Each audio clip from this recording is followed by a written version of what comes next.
Magandang araw mga kaibigan. Pag-usapan natin ngayon ang isa sa pinagmamalaki o pet program ng administrasyong ito na sinasabi nila ito ang mag-aahon sa mga Pilipino sa kahirapan. Ito po yung Maharlika Investment Fund. Inapura po ito na ipinasang batas kahit wala sa legislative agenda ng gobyerno. So napirmahan ito, if I'm not mistaken, July of 2023 sa mga biyahe ng Pangulo sa labas ng bansa. Ibinibida niya, naghihikayat siya ng mag-invest at sinasabi niya na ang daming mga interesado. So nakakatuwa naman kasi for the first time ang bansa nagkaroon ng ganun, Maharlika Investment Fund. So umasa ang taong bayan. Naglagay na tayo ng people's money dyan, 50 billion from Land Bank at another 25 billion ba yun sa DBP. So 75 billion lahat. So halos 3 years na ang administrasyong ito. Ang tanong, nasaan na ang Maharlika Investment Fund? Nalusaw na, natunaw na, wala na, tahimik na sila. Ano na kayang nangyari sa pundo ng taong bayan na 75 million ng balita is ang napakamahal ang sweldo ng CEO, President ng nagmamanis nito, yung Maharlika Investment Corporation. Yung CEO President, correct me if I'm wrong, 2.5 million per month ang kanyang sweldo. Nako, baka maubos na lang ang pera ng taong bayan sa kasusweldo sa mga executives ng Maharlika Investment Corporation ito.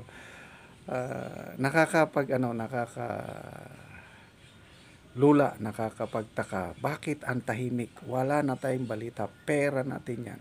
Dapat magsalita sila. Meron ata silang opisina, mayroong logo, kailang walang report sa taong bayan. So ito i-share ko sa inyo ang vlog ni Ma'am Malotikia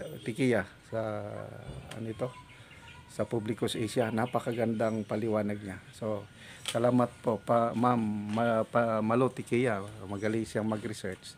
At dito natin malalaman na wala talaga, parang nalusaw na ba o tahimik sila, ano ba? So sana ang gobyernong ito magbigay ng impormasyon for the sake of transparency and accountability. Ano nang nangyari sa Maharlika Investment Fund? Ang pag-uusapan po natin, yung Maharlika, yung tinatawag na Maharlika Investment Fund. Ano na ho ba nangyari dyan? Ang tagal na huya ang naging batas, Republic Act 1195 po ang batas ng Maharlika Investment Fund na pirmahan ng ating Pangulo ng 2023 na July. So, nag 1 year na ho. Hindi natin maintindihan kung ano nangyayari. Wala tayong nababalitaan, walang opisina, di ba? Wala ho siyang opisina, walang contact number. May website ho doon sa Department of Finance na website, pero hindi natin alam kung ano nangyayari, hindi transparent.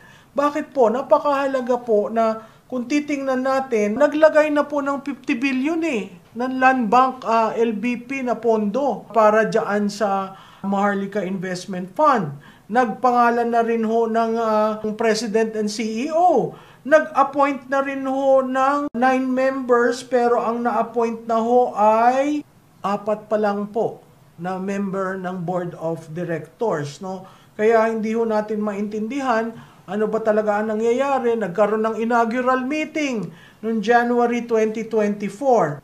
Pero hindi ho natin alam kung ano nangyayari. Mas nalaman pa natin na meron na silang Maharlika official logo, at ang yung pong design ng logong yan is reflective of the logo again of Bagong Pilipinas. Minadali ho ito. Wala ho ito sa legislative agenda. Inaksyonan kaagad ng House of Representatives at Senado. Pero, ang hindi ko ho maintindihan, Eh bakit wala akong galaw? Eh yan dapat ang mag-a-attract ng pondo ng investors para magawa ang nais nilang gawin. Pag tinitingnan mo, ano ba yung investment plan nila? Ang sinabi, ang potential sectors na pwedeng pondohan ng Maharlika Investment Fund ay 7. 7 areas. Una po ay infrastructure, physical, digital, or social.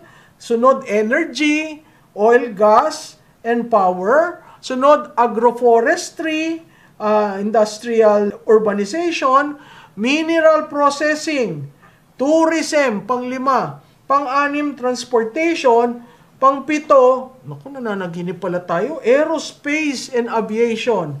At supposedly para dun sa 190 proposed PPP projects ng NEDA.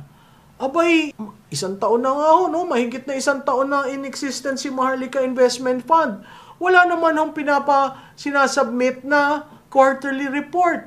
Kahit ho yung oversight ng Kongreso, hindi rin ho nagpo-function at walang question. Ano ba talaga nangyari na dito sa Maharlika Investment Fund? Ang sinasabi po nila, lumalabas na hindi naman siya talaga surplus fund.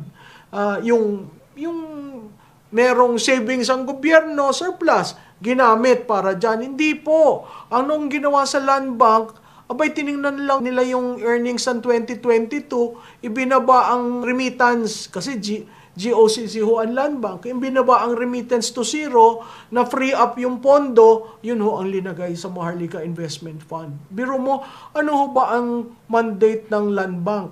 Yan ho land bank, oppose yan nung nag-umpisa, di ba? Ang land bank para sa agriculture, di ba? Ay ba't ho kinuha? Tapos ang isa nilang important na areas for investment is agroforestry, no? And industrial urbanization. So hindi ho siya surplus fund. At kung titingnan nyo ang libro ng ating gobyerno, abay mataas ho ang ating utang, paano nagkaroon ng surplus? Ang ginawa ho, humanap lang ng pondo to start up yung investment fund. Pero hindi na dadagdagan. Walang pumapasok. Kaya nga ho walang report eh. Ba't tayo nagbadali diyan? At, ang nakakatawa ho, naku, sus Ginoo, nagbigay ho ng budget nung May 2024, nakasecure siya ng 22 billion budget para sa kanyang corporate operating expenditures para sa 2024. May budget na ho, wala pa silang ginagawa. Ang nakakatawa doon sa budget, pag tiningnan niyo yung sweldo nung kanyang president CEO, abay, lumalabas po 2.5 million. Mas mataas pa siya sa members ng Monetary Board, 2.5 million a month. Halos kapantay na ho ng Bangko Sentral Governor. Abay, pag tinamis mo yan ng 12, ayan ho ay 30 million a year. Sweldo pa lang ng isang tao. So, ang tanong natin, ano ba talaga ang gagawin nyo sa Maharlika Investment Fund? Kasi ho, ang promise ng Maharlika Investment Fund, doon ilalagay ang pangpondo para sa malalaking proyekto. Ay wala akong nangyayari. Wala akong tayo nakikita malalaking proyekto. Bagkus, ang ginawa nung last year na budget, merong allocation from the government, merong allocation from the foreign na hiningaan natin ng tulong para sa mga proyekto, nawala ang counterpart fund ng gobyerno. Kaya ho noong 2024, wala hong big ticket project na umuusad. So, meron kang investment fund, inalsan mo ng counterpart, ano ba ho talaga ang gusto nung mangyari nitong administrasyon na ito? Wala ho kayong matulak na, ito patapos na, ito magsisimula. Kahit nga ho yung pangarap na Bataan to Cavite, nabinbin ho yan. Yung ating trend, hindi ho yun natapos kasi may problema pagdating mo sa San Jose del Monte, sa Bulacan. So, ang ating nangyayari, wala akong tigil at nakikita nyo naman tuwing umuulan, kahit monsoon rain, nagbabaha sa Metro Manila. Yan nga ho ang sabi, kung talagang infrastructure yan, dapat may nakikita tayo. Ang makikita natin nagbubungkal pagdating ho ng eleksyon, ng kampanya, nako, asahan nyo. This is where your taxes go. During the election, you see them drilling. Magandang daan, pero dinidrill. So magtataka ka, dyan sa Maharlika Investment Fund, ang requirement to, dapat may quarterly report. May nakita na ho kayong quarterly report? Dapat ho, yung oversight ng Kongreso at ng Senado, napapag-usapan yan. So hindi ho natin nakikita yan. So, ang tanong ko uli, nasaan na si Maharlika? Nasa